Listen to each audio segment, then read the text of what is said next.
Welcome back to 69 Minute Fix.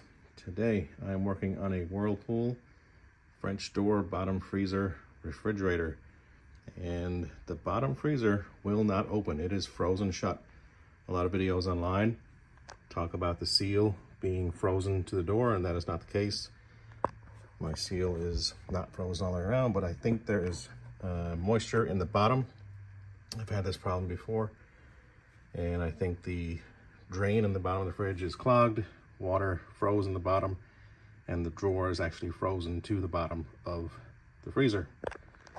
So my plan, as you can see, I've got a funnel and a hose down in there because I can see a little bit down in there, pry out on the door a little bit.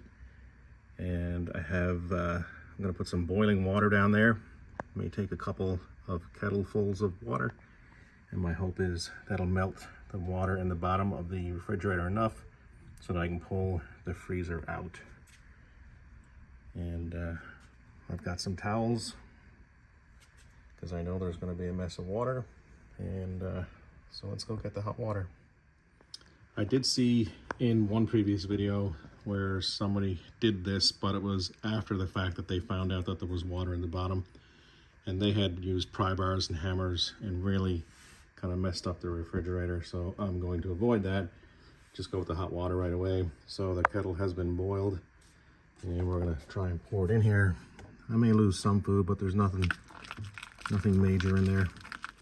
This is kettle number 4, still not budging, but I have a feeling I may just be filling up the baskets inside. I don't know if there's holes in the bottom of them to let the water get down to the bottom, but I guess if I wait long enough, we'll find out.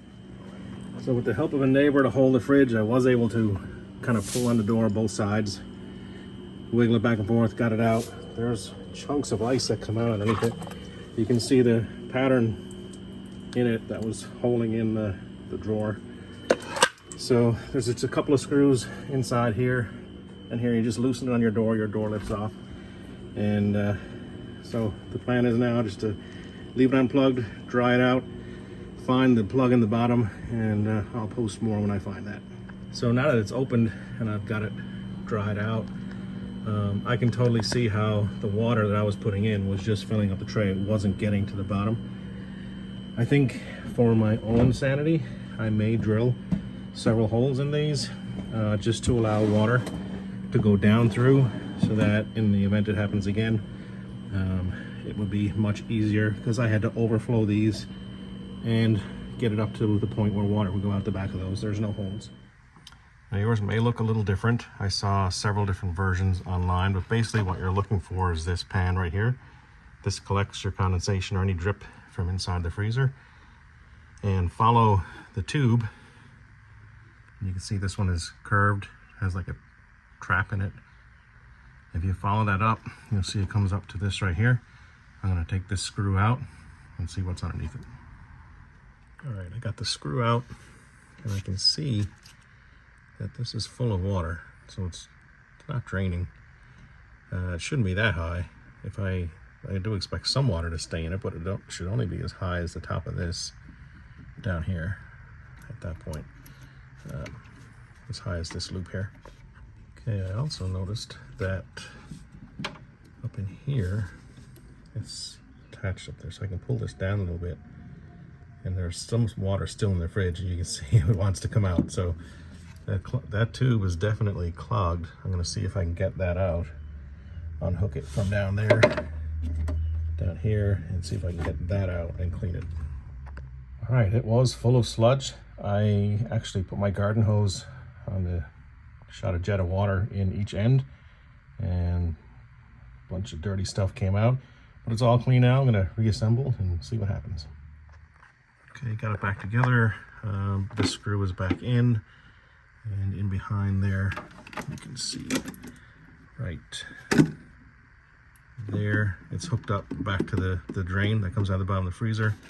I got this back here is into the slot in the drip pan, that drip pan there. And that should do it. It's all clean. Any condensation should drip out now and evaporate as it hits that pan. And it's just time to assemble it and put the cover back on and slide it back in place. Gonna put the door back on.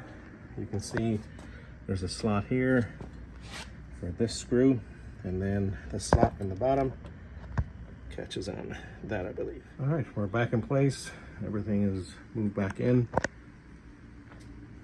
You can see, I always thought the problem was the seal here was allowing warm air in and it was causing condensation, but the seal lines up pretty good.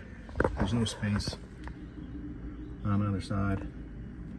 It's joined. Well, at least I got a nice clean fridge now. Everything is clean. And just plugged it in. We'll give it a few hours. Make sure it's cooling. And that wraps it up. Another episode of 69 Minute Fix.